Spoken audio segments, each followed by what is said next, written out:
Pour ce nouveau webinaire sur la simulation mécanique. Je vais passer en mode plein écran tout de suite.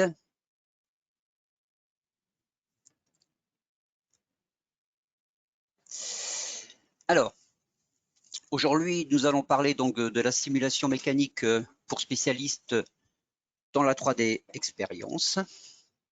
Je me présente, je suis Martin Skardek, consultant simulation basé à l'agence de Suresnes.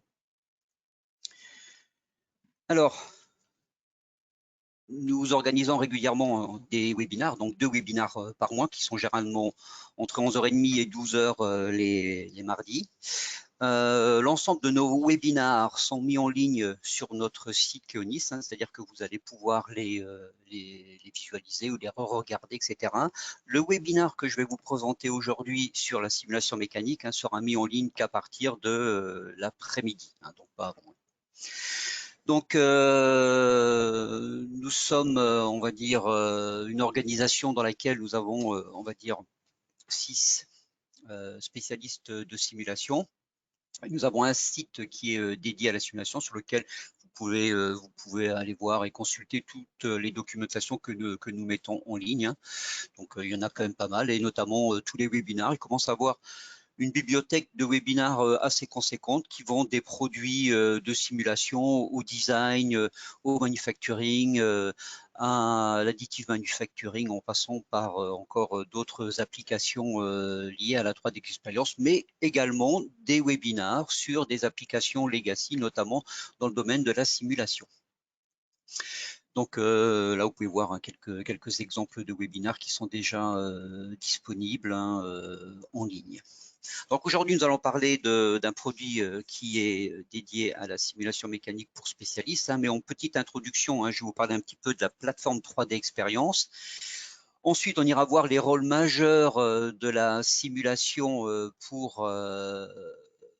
qui sont disponibles dans la 3D Experience. Donc, il y a des produits un petit peu pour tous les types de métiers, du métier de concepteur au métier du spécialiste calcul, et puis des produits pour des métiers un petit peu intermédiaires pour les gens qui sont un petit peu entre les deux.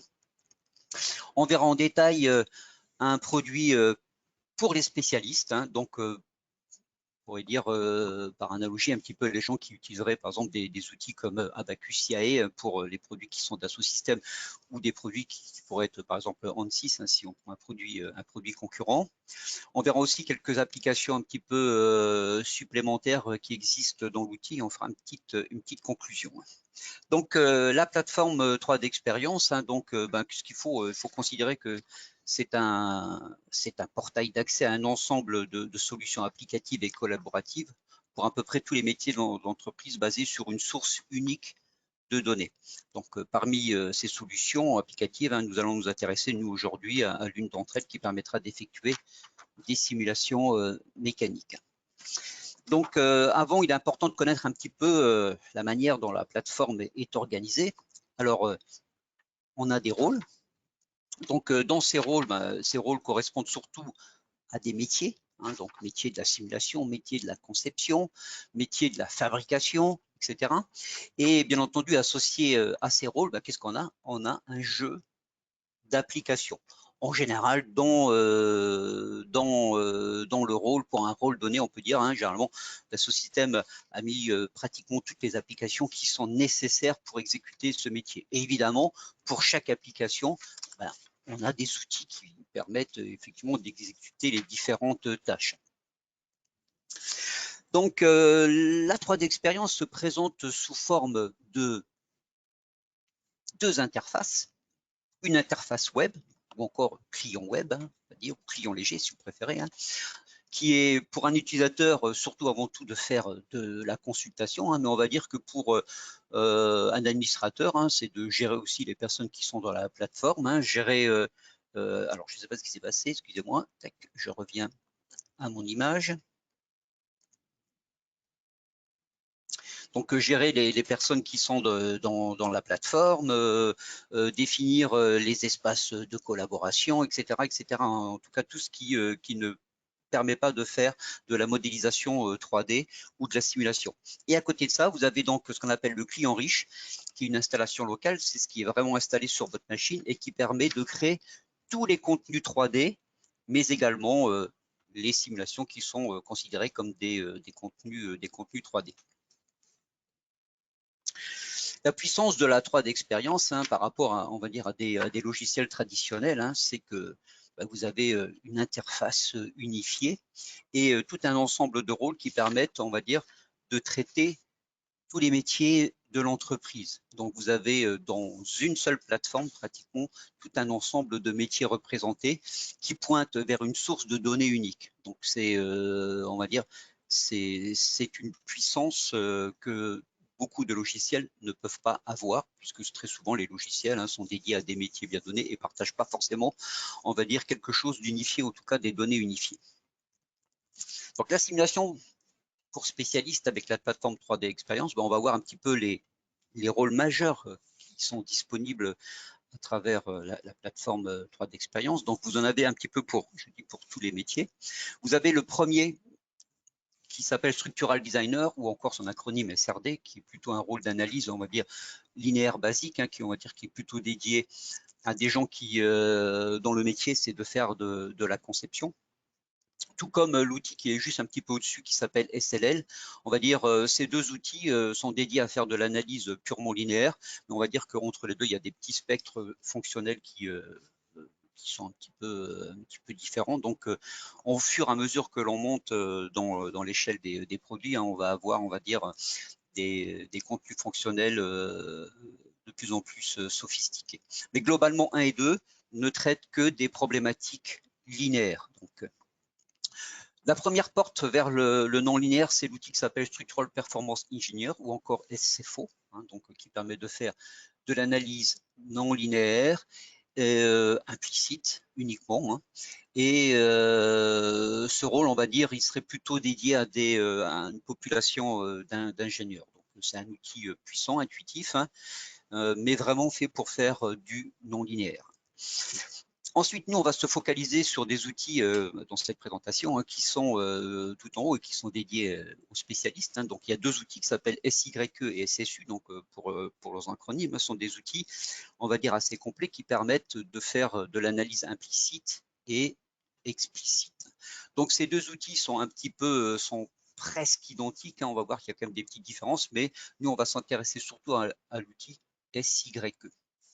Donc globalement, ici, vous avez un petit panel qui vous donne les types d'analyse. Ça ne donne pas le détail de toutes les fonctionnalités, puisqu'il faudrait déballer je ne sais pas combien de slides pour le faire, mais globalement, vous avez un petit peu la descriptive des différents types de simulations. Donc SRD, on reste dans le linéaire, c'est du calcul statique, single step, donc un seul step de calcul statique. On peut faire du calcul modal et aussi du flambement et de l'analyse thermique stationnaire. Je précise bien stationnaire. Donc ensuite l'outil qui, on va dire, qui a un peu plus de capacité, qui s'appelle SLL, pardon, Structural Engineer, qui se trouve ici.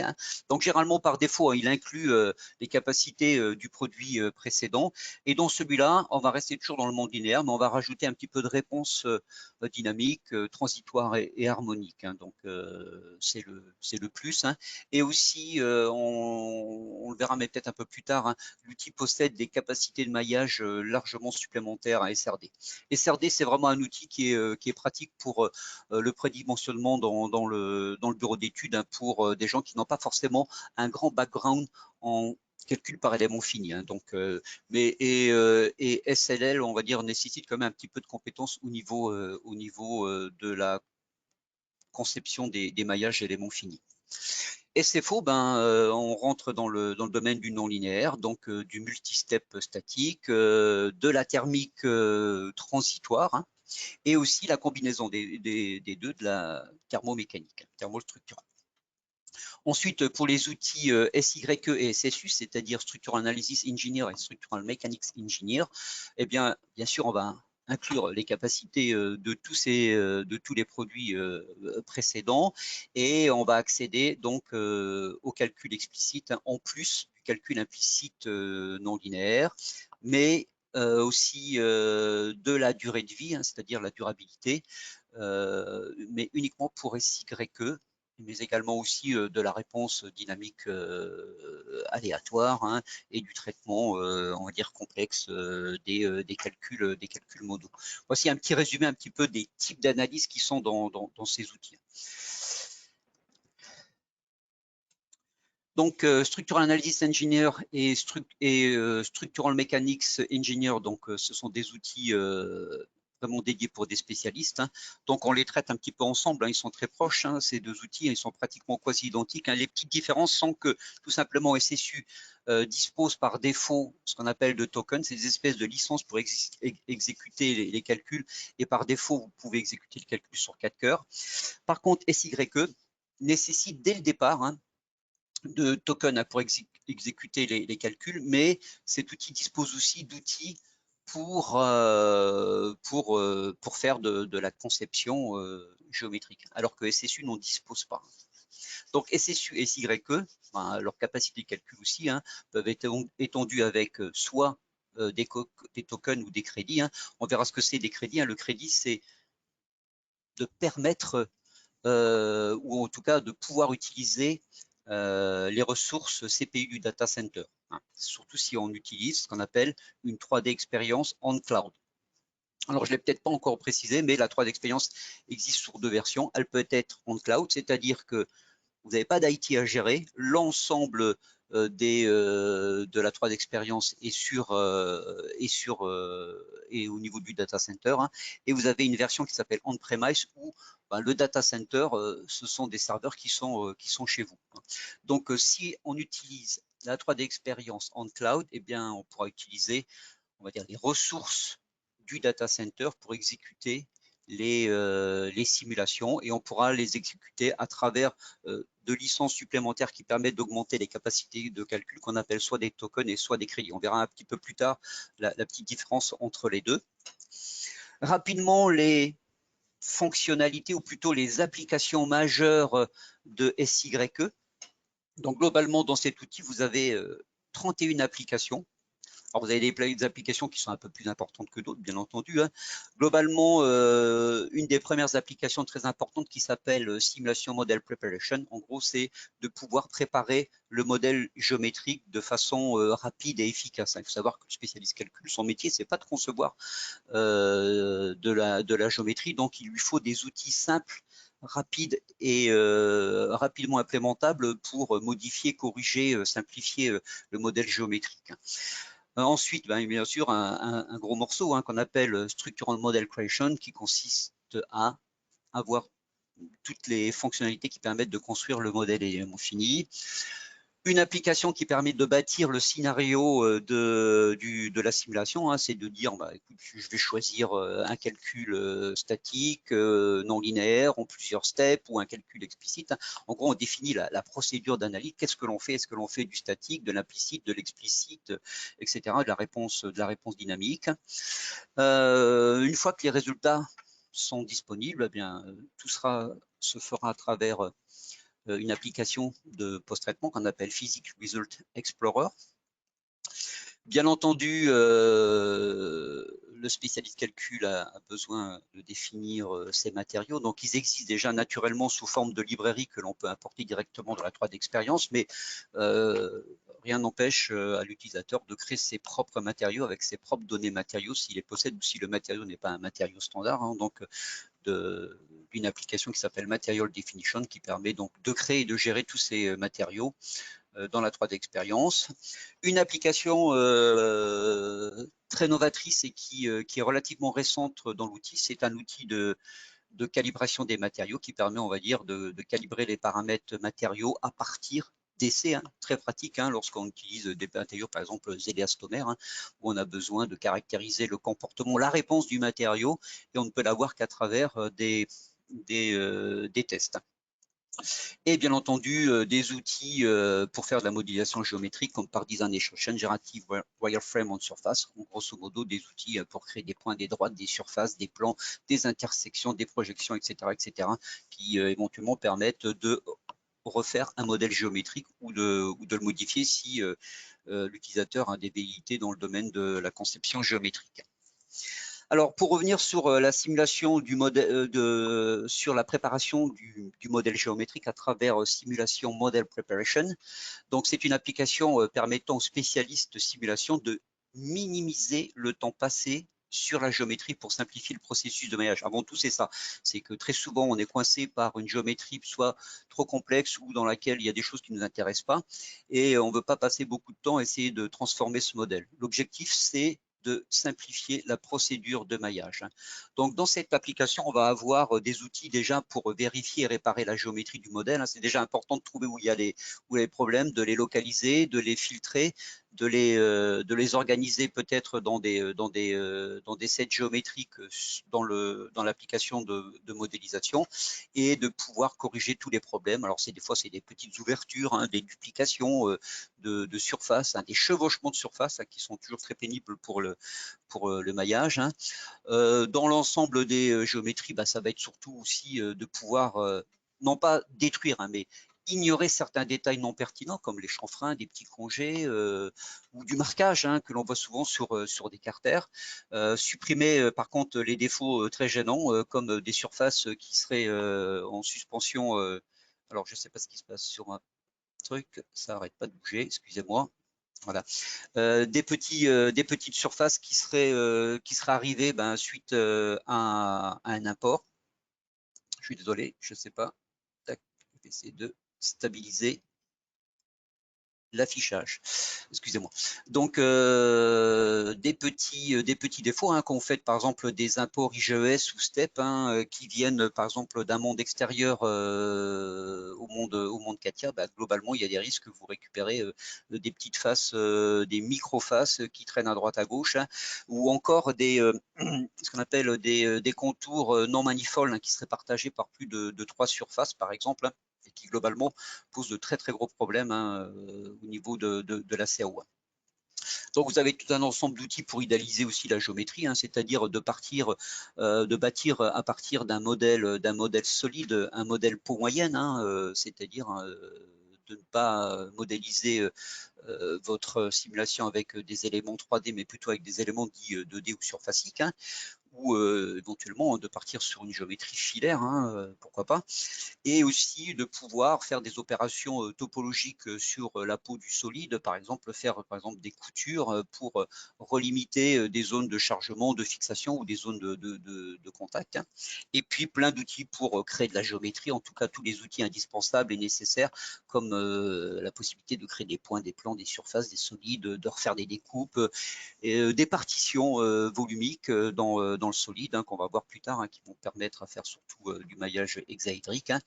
Alors, en général, ce genre d'opérations, elles sont minimisées par aussi quelque chose de très important, c'est que Dassault Systèmes a mis des outils d'import, des formats, on va dire des formats neutres, STEP, IGES, SAT ou autres, avec franchement beaucoup de soin, puisqu'ils ont apporté des outils qui sont performants, mais surtout qui sont robustes et très précis. Et donc déjà dès le départ, on récupère quand même des géométries de très bonne qualité, donc on minimise quand même le temps de réparation. On ne le supprime pas. Voici quelques exemples de ce que l'on peut voir concernant les outils de réparation, de check. Donc, permet par exemple de localiser des petites ouvertures dans la géométrie. Donc, ça veut dire que là, on aura un maillage ouvert. Donc, il faudra absolument les détecter, déjà les détecter et ensuite les corriger. Donc, il y a des outils qui peuvent faire de la correction automatique, mais il y a certaines choses qui ne peuvent pas être faites automatiquement et ça sera l'utilisateur de devoir peut-être découper des géométries. Enlever par exemple ici des congés, du marquage, des raidisseurs sur de la pièce plastique. En gros, ça dépend un petit peu du métier. Chacun a des pièces un petit peu différentes et souhaite faire des simplifications plus ou moins différentes. Alors, ça peut être aussi des traitements de groupe. Lorsqu'on souhaite se débarrasser des perçages, par exemple, on donne une règle en disant, voilà, recherche-moi sur ma pièce tous les perçages qui sont entre tel et tel diamètre et de pouvoir les simplifier très rapidement. Donc, alors on ne les supprime pas, c'est-à-dire après ensuite on peut les réintégrer dans la CAO, hein, justement s'il faut faire des dessins, des choses comme ça. C'est pour le temps du calcul. Hein. Le passage peau solide, peau moyenne, hein, donc ce qu'on appelle aussi une idéalisation, hein, ou éventuellement de faire des coutures. Hein, voilà, c'est ce que je voulais vous dire, hein, les coutures, de pouvoir relocaliser sur la géométrie qui ne dispose pas peut-être de cette bande géométrique. Hein, de pouvoir dire, écoutez, moi, je voudrais mettre ma pression sur cette zone-là et de faire ce qu'on appelle une découpe topologique sous la peau du solide. On ne rajoute pas de matière, on n'enlève pas de matière, hein, on donne juste accès à une zone supplémentaire. Hein. Un outil très important dans cet outil-là, hein, parce que il conditionne l'utilisation des maillages hexaédriques, hein, c'est l'outil de partitionnement qui permet de découper le solide en sous-volume hein, et d'avoir en plus des codes de couleurs qui nous permettent de dire à quel moment la pièce sera potentiellement maillable en éléments hexa. Dès que la pièce est entièrement en jaune, elle devient maillable en hexa. Si on combine deux couleurs, c'est-à-dire s'il reste de l'orange, ça veut dire que on arrivera à faire le maillage, mais il y aura une combinaison d'éléments à la fois hexa et penta dans la pièce. Puis des outils classiques de création de géométrie, il y en a vraiment beaucoup, mais on peut à peu près faire tout ce que l'on veut, des esquisses, des points, des droites, des plans, des découpes, des solides, etc., des solides par remplissage. Alors, tout comme la simplification géométrique, hein, il y a encore d'autres endroits où l'on peut simplifier le modèle, en tout cas le modèle de simulation dès le départ. Hein, c'est notamment d'utiliser ce qu'on appelle des abstractions. Donc, vous allez avoir tout un ensemble d'outils dans l'interface qui vont vous permettre de créer, par exemple, pour les plus connus hein, dans des abstractions, hein, c'est le corps rigide. Hein, par exemple, ici, hein, vous voyez ici un espèce de corps rigide, c'est-à-dire que la simulation, elle n'est pas focalisée sur cet objet-là, puisque finalement, c'est pas cet objet-là qui nous intéresse, hein, donc on va le transformer en corps rigide, hein, ou encore des surfaces analytiques. Hein, ce sont des objets dans la 3D expérience ou dans la simulation, mais qui sont un peu connus universalement, qui ne consomment pas beaucoup de ressources au niveau du calcul. Alors il y en a d'autres hein, d'abstraction qui pourraient être par exemple des masses non structurales ou de la symétrie cyclique, etc. Donc il y en a pas mal.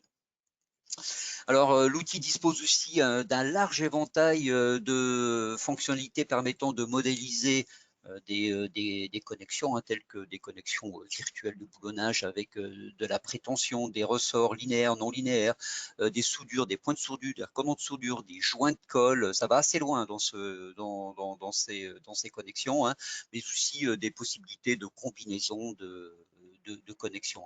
Donc, pour certains qui connaissent peut-être un petit peu Abaqus, hein, vous avez le fameux connecteur hein, qui permet d'aller très très loin dans le domaine de la connexion virtuelle, hein, qui permet de rajouter des raideurs sur des degrés de liberté, on va dire des articulations par exemple, hein, en tout cas des liaisons.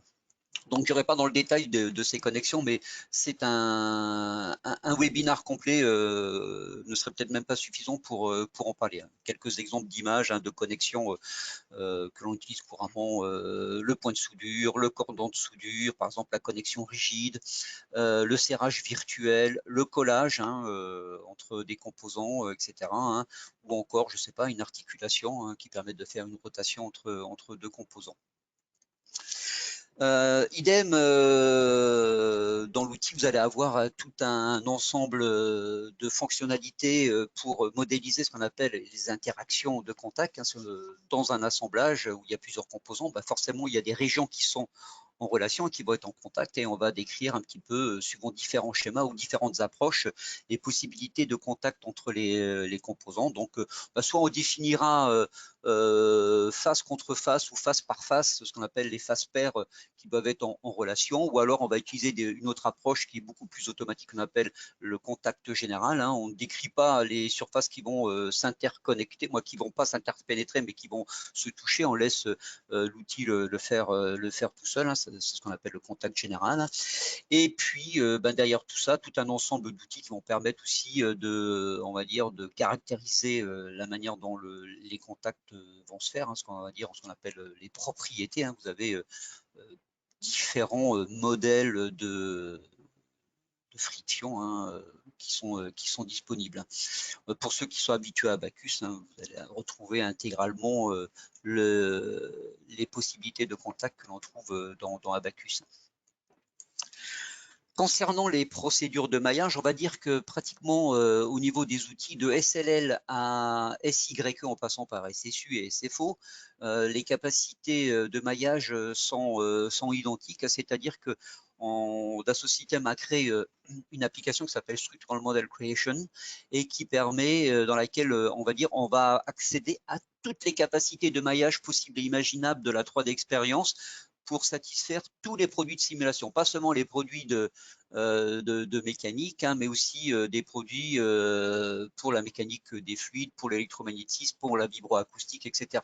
Donc ils se sont pas embêtés, ils ont dit on va faire une application qui fait tous les maillages possibles et cette application, tous les outils de simulation, on va pouvoir l'utiliser pour faire ses propres maillages. Donc vous allez pouvoir produire du maillage 1D, du maillage 2D avec différentes méthodes, des méthodes octri, des méthodes frontales, du maillage 3D par balayage, du maillage par remplissage, où on crée un maillage sur la peau par exemple du solide et on vient remplir avec des tétraèdres.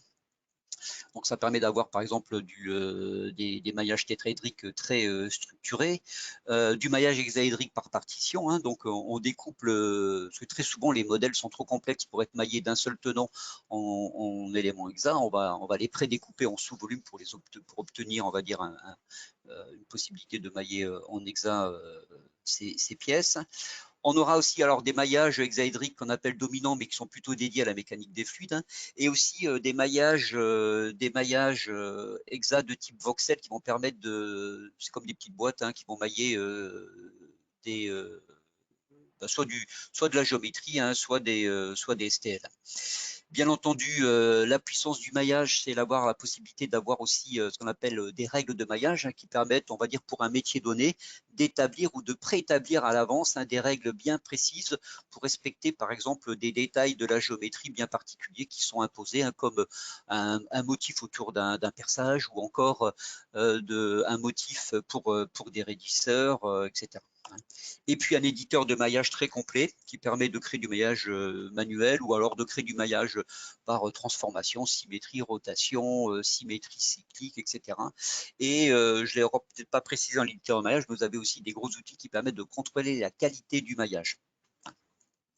Au niveau de la structuration du modèle de simulation et notamment du maillage, hein, donc on aura différents choix lorsque l'on définit des assemblages, hein, c'est-à-dire de pouvoir soit avoir un seul maillage dans lequel il y a le maillage de tous les composants, hein, ou alors une autre méthode qui consiste à dire eh bien chaque pièce a son propre maillage et on a un maillage global qui va venir assembler tous les sous-maillages, hein, donc ce qu'on appelle l'assemblage de maillage ou le maillage d'assemblage, hein. Bon, c'est assez classique, hein, c'est ce qu'on retrouve pratiquement un petit peu dans tous les outils un peu puissants de simulation, hein, mais ça permet de simplifier aussi les procédures de maillage, hein, notamment, vous avez un exemple ici, si vous avez une pièce avec des boulons, des écrous, en tout cas, de se dire, voilà, on fait un seul maillage de l'écrou, un seul maillage de la vis, et l'ensemble est instancié dans la géométrie, donc on aura très rapidement un maillage complètement très rapide, rien qu'en utilisant ce genre de technique. Quelques exemples de maillage, hein, du maillage 1D ici avec peut-être les propriétés, c'est du maillage poutre, hein, donc avec les propriétés de la section, hein, c'est quand même pratique lors de la visualisation. Du maillage 2D de type octri, hein, donc c'est du maillage triangulaire, donc qui permet, on va dire, de mailler des géométries très complexes, surfaciques, hein, ici sur l'exemple d'une bouteille.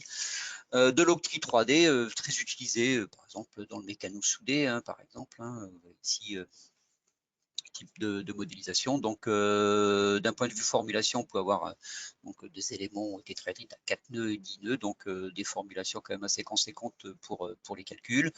Un outil très puissant de maillage surfacique basé sur ce qu'on appelle sur des méthodes frontales, hein, qui permettent de faire du maillage quadrangle ou quasi-quadrangle, c'est-à-dire de temps en temps, vous avez un petit triangle qui permet surtout globalement d'améliorer la qualité du maillage. Un autre type de maillage tétra, donc un maillage tétra beaucoup plus structuré, dans lequel on peut ensuite aussi intégrer tout un ensemble de fonctionnalités qui sont très pratiques que j'ai montré ici, c'est-à-dire partout il y a ce qu'on appelle des features, c'est-à-dire des perçages, des congés, de pouvoir au moment du maillage décrire des petites règles dans l'interface qui permettent de prendre en compte ces petits détails géométriques et d'assurer un motif de maillage au niveau de ces détails géométriques, hein, par exemple un nombre d'éléments autour d'un perçage, etc. Hein, ou un nombre d'éléments le long d'un congé. Ces outils permettent aussi de bien contrôler les maillages de peau, hein, notamment si on fait un petit peu alors ce serait plutôt si on fait de la mécaflux, hein, c'est-à-dire de gérer les couches limites du maillage, mais quelque chose qui est aussi très intéressant, indépendamment des couches limites, c'est de pouvoir, dans les mailleurs tétra, contrôler la taille de la maille à l'intérieur de la pièce. Du maillage par remplissage, hein, qui consiste à mailler l'extérieur de la peau et de remplir à l'intérieur. Donc l'intérêt, c'est surtout, hein, c'est que lors du maillage de la peau, on va utiliser des mailleurs surfaciques avancés qui vont permettre de contrôler parfaitement le motif du maillage sur la peau et ensuite de le remplir, hein. Donc ça permet d'avoir des maillages très structurés, ou encore avec cette méthode-là de mailler, on va dire, différents volumes pour faire en sorte que on a un seul maillage mais qui partage des volumes différents. Donc ici vous allez avoir une interface qui est partagée par les mêmes faces d'éléments, hein, et on pourrait mettre par exemple des matériaux différents sur les deux zones maillées, mais il n'y a qu'un seul maillage en réalité. Du maillage par balayage, très pratique pour les pièces, on va dire, de tôlerie, donc qui vous génèrent donc essentiellement de l'hexa, mais il peut y avoir quelques pontas dedans, hein. Ce sont de l'extrusion de maillage 3D à travers le solide. Ça peut servir aussi éventuellement, pourquoi pas, hein, à créer du maillage hexa sur des pièces en prédécoupant géométriquement la pièce. Alors on va dire, on peut utiliser ça si on ne fait pas de partition, hein, mais ça demande des opérations un petit peu manuelles, hein, mais pourquoi pas, hein. Le maillage surfacique avancé, donc c'est un des mailleurs, hein, je pense, hein, les plus qui possèdent le plus de fonctionnalités, je pense, sur le marché euh, des meilleurs éléments finis, hein. Donc il est doté d'énormément de fonctionnalités qui permettent de contrôler, on va dire, les motifs de maillage, mais aussi la qualité, les types de mailles que l'on peut produire dans la procédure de maillage, hein. Vous avez ici des exemples, hein, où on vient contrôler avec des petites règles tous les congés, le nombre d'éléments que l'on veut et autour des perçages. Tout ça, ça peut être des règles. Alors ça peut être des règles locales, hein, mais ça peut être aussi des règles globales que l'on sauvegarde dans la plateforme, hein. C'est comme un document, hein, et avant de démarrer peut-être un modèle pour un client donné, d'aller récupérer les règles adéquates et de lancer ses maillages en respectant les règles d'un client. Donc, par exemple, pour les sous-traitants automobiles, hein, qui travaillent pour PSA, Renault, Mercedes, etc., chaque client a ses particularités, on peut les prendre en compte dans les règles de maillage. Alors, indépendamment du calcul mécanique, hein, on peut très bien faire du maillage hexaédrique dominant pour la mécanique des fluides, hein. Donc, c'est des maillages très particuliers. Donc, la grande particularité de ces mailleurs-là, c'est que ce sont en plus des mailleurs qui sont parallélisés, c'est-à-dire qu'ils peuvent utiliser les ressources de votre ordinateur, hein, de lancer les maillages sur 4 cœurs, parce que souvent, ces outils de maillage sont très consommateurs en CPU. Donc, c'est du maillage un petit peu particulier. Le maillage hexa, hein, donc je vous ai dit, hein, c'est un maillage dans lequel très rarement on est capable de mailler d'un seul tenant les pièces en hexa, hein. Donc on va les prédécouper avec de la partition, hein, qui est disponible dans Model Preparation, hein. On découpe, hein, jusqu'à ce qu'on voit le modèle dans la couleur appropriée, donc entièrement en jaune. Donc on sait qu'on va pouvoir générer un maillage complet hexa, et bien entendu ensuite contrôler les paramètres de taille de la maille, hein, éventuellement les formulations, si on a un hexa à 8 ou un 20 nœuds. Après, pour des modèles un peu plus complexes, ça n'empêche pas, hein, de faire une grosse partie du maillage en hexa, hein, et puis pour les zones qui ne le seront pas, elles resteront en tétra, hein. Donc, mais globalement, c'est un outil quand même assez puissant qui, en fonction des partitions et en fonction, on va dire, de la topologie de la pièce, hein, permet de réaliser rapidement des maillages quand même où il y a une dominance d'éléments exa. Donc ici, si on avait découpé peut-être davantage un petit peu la géométrie, on aurait pu réussir un maillage complètement exa. Il aurait fallu faire encore quelques petites découpes supplémentaires sur cette pièce-là. Vous pouvez aussi produire du maillage donc par des opérations. Donc, par exemple, ici, vous avez un profil 1D et on va le faire tourner autour d'un axe et vous obtenir du maillage 2D. Donc, c'est ce qu'on appelle du maillage par transformation. Alors, ça peut être le balayage d'un maillage 1D le long d'une courbe, etc. Ou alors le balayage d'un maillage 2D le long d'une courbe et vous obtenez du maillage 3D. Donc, il y a tout un ensemble d'outils permettant d'accéder à des capacités de maillage qui sont vraiment assez conséquentes, je pense. Alors, aucun utilisateur utilise l'ensemble des fonctionnalités de maillage, ça dépend fortement des métiers. Pour préparer la simulation, donc on va avoir une application qui s'appelle Mechanical Scenario Creation.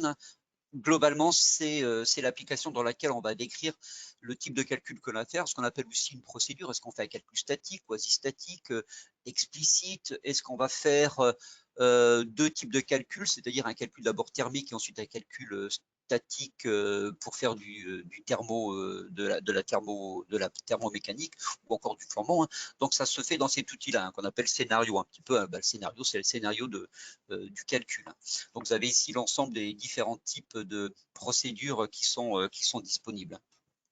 On va aussi définir dedans, par exemple, quand on fait du calcul explicite, toutes les conditions initiales que l'on va avoir, peut-être des conditions de température, de vitesse que l'on définit au début du calcul. On va définir aussi dans cet outil-là toutes les interactions qui définissent la réponse des zones des modèles lorsqu'ils interagissent entre eux, notamment le contact, ça va se faire ici. Toutes les contraintes qui fixent les degrés de liberté, pour résumer les fixations. On va encastrer, on va mettre des appuis-plans, on va définir des fixations de type rotule, des déplacements imposés, ça se fait à cet endroit-là. Vous allez avoir tout un ensemble de fonctionnalités qui permettent de le faire. Donc c'est assez complet, globalement on peut faire ce que l'on veut, pardon. Et bien entendu, dans le scénario, il faut aussi décrire la manière dont la pièce va être sollicitée, donc c'est-à-dire les chargements, donc des chargements purement mécaniques, des forces, des moments, des pressions, mais lorsqu'on fait de la thermique, il va falloir pouvoir rentrer des flux de chaleur, des rayonnements ambiants, des températures à certains endroits, etc. Et puis, en vue du post-traitement, peut-être aussi définir toutes les variables de sortie qui vont permettre de contrôler les résultats que l'on définit. Alors généralement, un outil peut générer énormément de résultats, donc on définit un certain nombre par défaut que l'on consulte généralement, mais ensuite on décide préalablement avant le calcul quelles sont les variables que l'on souhaite regarder et de les générer au moment voulu, donc généralement un petit peu avant la simulation. Donc on préfère les décrire un petit peu avant, parce que si on donne accès à toutes les variables de sortie, ça demande des ressources de calcul supplémentaires. Cet outil permet donc de faire des calculs en local, c'est-à-dire avec la CPU de votre ordinateur, mais également en cloud. C'est-à-dire que si vous avez une version 3 d'expérience en cloud, vous pouvez utiliser la puissance du cloud. Donc globalement, j'ai résumé ici lorsqu'on est dans l'étape de simulation. Lorsque vous êtes dans le scénario, à un moment donné, que vous avez défini l'ensemble des conditions limites des chargements, vous avez fait un maillage, vous avez défini les propriétés des matériaux, etc., eh bien, vous pouvez lancer le calcul et l'outil vous propose différentes alternatives. Du calcul local interactif, donc ça veut dire que tant que le calcul n'est pas fini, l'outil ne vous rend pas la main, ou éventuellement du calcul local non interactif, c'est-à-dire vous lancez le calcul, puis vous faites autre chose. De toute façon, vous recevrez un message dans l'interface qui vous dit que le calcul est terminé. Vous avez juste à recharger le modèle pour consulter les résultats. Ou alors, si vous souhaitez, c'est-à-dire si vous avez un ordinateur qui n'est pas très puissant et que vous souhaitez utiliser la puissance du cloud, vous pouvez lancer un calcul en cloud. Et dans ce calcul en cloud, vous pouvez aller chercher donc ce qu'on appelle soit des tokens ou soit des crédits qui vous permettent d'augmenter votre puissance de calcul.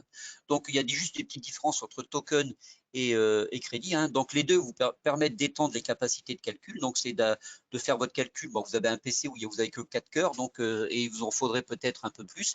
Eh bien, vous avez la possibilité d'étendre les capacités de calcul. Alors, ça va, je crois, jusqu'à 144 cœurs, et d'utiliser soit l'un, soit l'autre. Alors, le token, c'est plutôt dédié à des gens qui ont des besoins, on va dire, constants, mais assez importants, puisque vous les achetez au départ. Si vous les utilisez pas, ben, vous les avez quand même achetés. Mais généralement, quand on s'équipe de tokens, c'est que l'on a généralement des utilisations assez soutenues de calcul, pour alimenter tous les cœurs de son PC. Ou alors, ben, il y a la solution des crédits, qui est vraiment très bien pour les gens qui ont des consommations variables, ou en tout cas des besoins variables en simulation, où il y a de temps en temps des pics de charge, où il faudra pouvoir utiliser un certain nombre de cœurs, alors que à l'habitude on n'utilise que peut-être un nombre limité. Donc le crédit, c'est quelque chose qui est quand même assez pratique, puisque on ne paie que ce que l'on a consommé. Donc les crédits restent à disposition. Donc SYE n'utilise que soit les crédits, les tokens pour augmenter la puissance de calcul.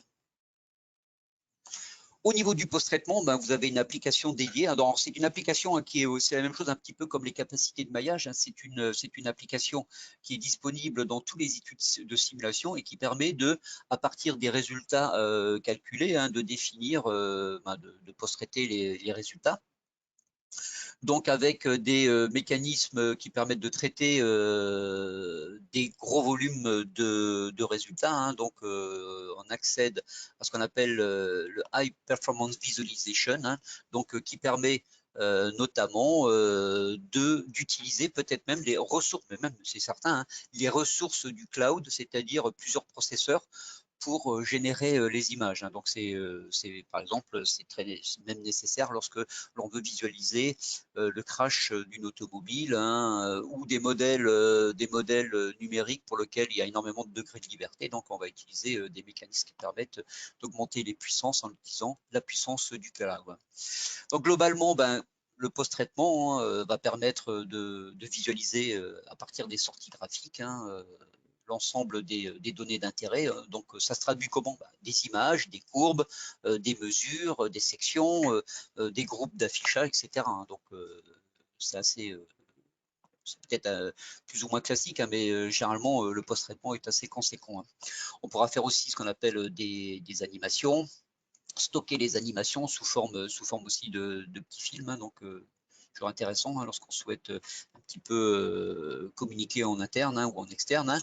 Des rapports de calcul pour, on va dire, capitaliser l'ensemble du calcul sous différents formats. Donc, vous avez le format doc ou le format PowerPoint. Et chose importante aussi, puisque la plateforme, je vous en ai parlé tout début, elle permet de faire ou de consulter les résultats à travers le client web. Eh bien, l'ensemble des personnes qui sont connectées à la plateforme peuvent accéder aux résultats calculés. Et donc, au moment où on fait le calcul, donc, ce qui va se passer, c'est que l'outil va aussi générer ce qu'on appelle des contenus graphiques allégés qui sont adaptés à tout ce qui est visualisation web. Donc, on va pouvoir visualiser de façon allégée, mais de façon quand même pertinente, par exemple, le crash d'une automobile. Donc, c'est ce qu'on appelle les contenus graphiques allégés. Donc quelques exemples pour voyer un petit peu la visu du post-traitement. Donc ce genre de modèle-là demande quand même pas mal de ressources. Là, c'est très intéressant d'utiliser les ressources du cloud pour la visualisation, ou alors des gros modèles pour lesquels il y a énormément de degrés de liberté. Alors après, vous avez tout un ensemble d'images. Donc vous avez des images. Alors pour aller vite, il y a tout un ensemble d'images précablées. Par exemple, les déplacements, les bonnes mises, les températures oneuses, ces genres de choses, avec des modes de visu basés plutôt sur des cartographies par défaut. Mais on peut avoir des visu vectoriel, du sectionnement dans ces images-là, etc. On peut combiner quand même pas mal de choses. Ou alors, vous pouvez bâtir carrément vos propres images sur une donnée particulière, la visualiser d'une telle façon.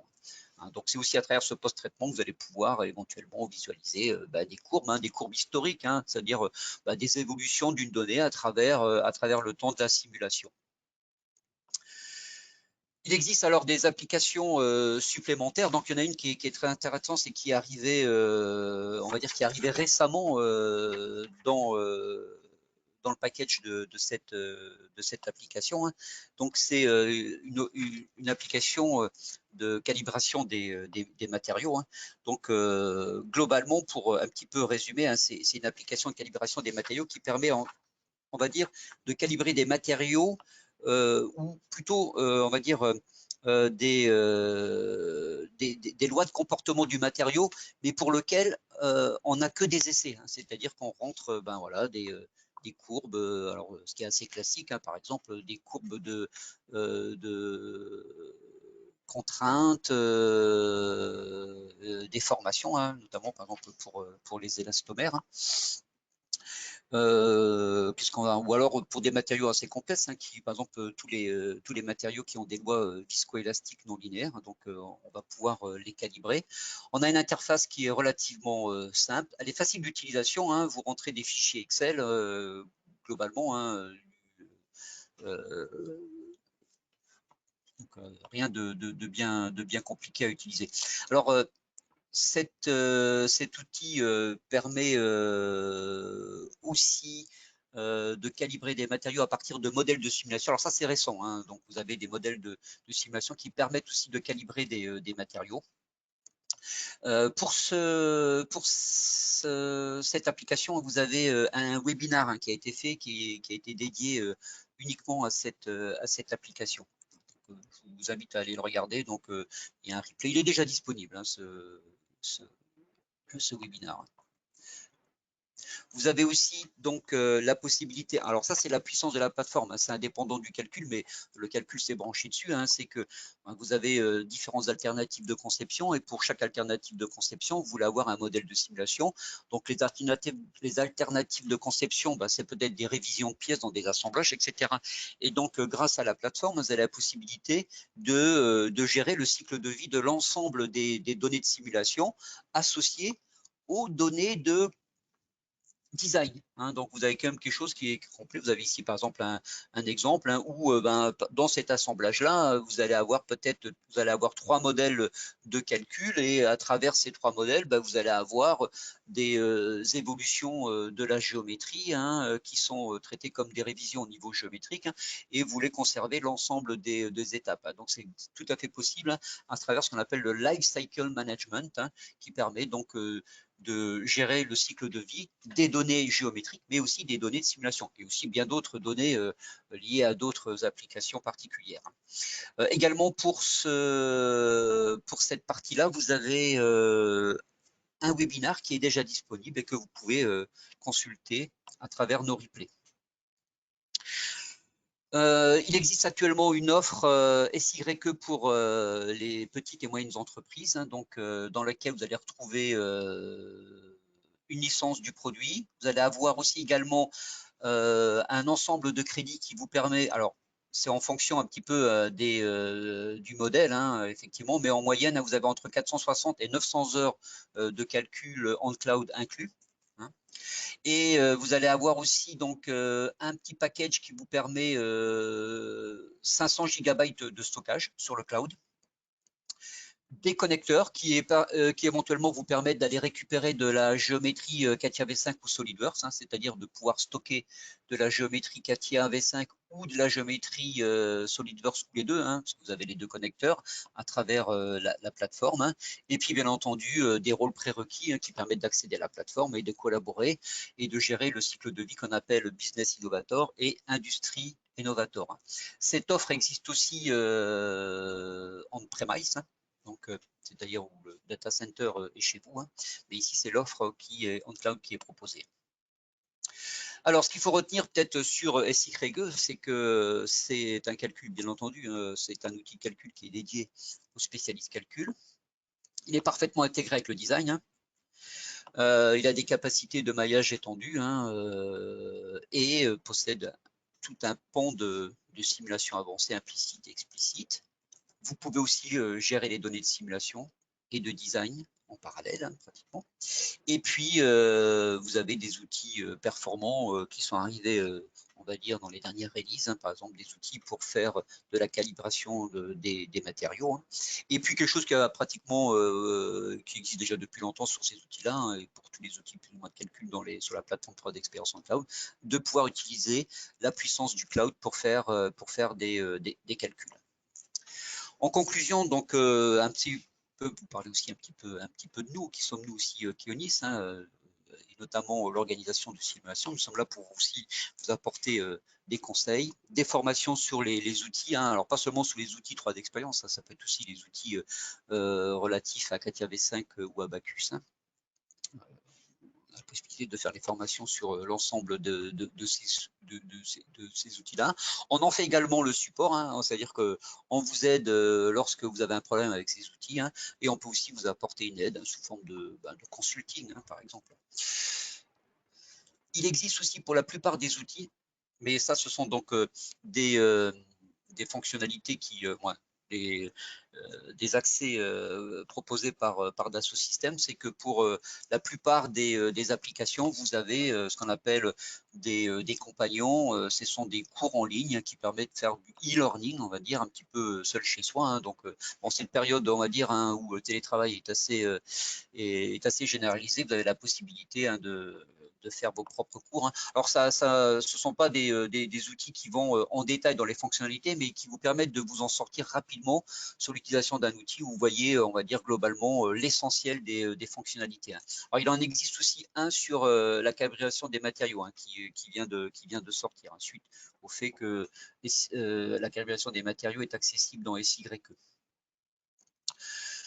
Alors, le prochain, j'en profite, hein, pour vous annoncer qu'il y aura un prochain webinaire qui sera consacré au space allocation, en gros la réservation d'espace. Hein, donc ça sera la fois prochaine. Donc normalement c'est programmé pour, je regarde, hein, le 27 avril, qui sera fait par Laurent Nalis. Hein, donc bon, je ne donne pas tout à fait les détails parce que j'ai un petit peu dépassé le temps, donc je vais aller regarder les questions qui ont été posées. Hein, donc je vous propose de poser vos questions. J'en ai déjà quelques-unes qui sont déjà arrivées, donc j'en profite de les répondre. Néanmoins, si vous mettez des questions auxquelles je ne réponds pas tout de suite, hein, elles sont capitalisées, c'est-à-dire hein, je les récupère et je vous répondrai à chacun personnellement sur ces questions. Mais là, j'ai récupéré un certain nombre de questions, notamment quelles sont les capacités du cloud. Alors, pour l'instant, ça ira de 4 à 140 cœurs, hein, donc 144 cœurs, hein, si vous effectuez des calculs sur le cloud. Ensuite, possibilité de créer de la géométrie. Alors oui, on a vu hein, que SYE possède des outils non seulement de réparation, de check, de contrôle de la géométrie, mais vous avez aussi accès à des modeleurs géométriques. Hein. Vous avez Part Design, générative wireframe on surface qui vous permettent de créer de la géométrie solide surfacique et wireframe, c'est-à-dire des courbes, hein, des points, des droites, etc. Ensuite, est-il possible d'avoir des licences de test pour les applications? Alors, normalement, oui. Hein, donc là, par contre, il faut se rapprocher de votre interlocuteur commercial. Hein. En général, hein, vous avez la possibilité de tester un produit. Alors, généralement, je crois que c'est sur une période de 1 mois. Hein. Vous dites à quel moment vous êtes disponible pour la tester. Et puis, Dassault Systèmes vous alloue une licence d'essai pour environ 1 mois. Dernière question, puis je m'arrêterai là sur les questions. Comment sont consommés les crédits? Alors, la consommation des crédits, ben, ça dépend. Hein. Quand on utilise le crédit, hein, ça dépend de la taille du modèle. Hein. C'est le nombre de degrés de liberté, on va dire, qu'il y a dans le modèle. Hein.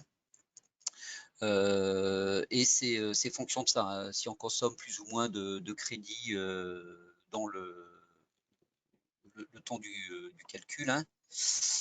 Et si on me pose une question, est-ce que le post-traitement consomme des crédits? Alors effectivement, si vous utilisez le calcul en local, il n'y aura aucune consommation de crédit hein, si vous faites votre post-traitement en local.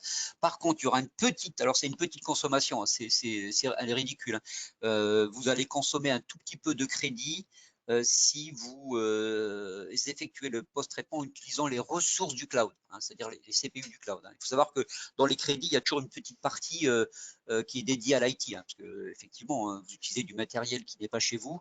Ce matériel-là nécessite une maintenance, hein, donc il y a souvent une partie qui est dédiée à la maintenance. Hein. Mais là, dans le cas du post-traitement, c'est ridicule. Hein. Ça représente pratiquement pas grand-chose. Hein. Voilà, ben, je vous propose d'arrêter le webinaire là. Alors j'ai un petit peu dépassé, je suis désolé. Ben, je vous souhaite un bon appétit et une bonne continuation. Et n'hésitez pas à aller regarder tous nos replays de webinaires. Hein. Il y en a pas mal et on y apprend beaucoup de choses. Merci de votre attention et encore désolé d'avoir un petit peu dépassé le temps qui m'était alloué. Mais il y avait quand même beaucoup de choses. Merci, au revoir.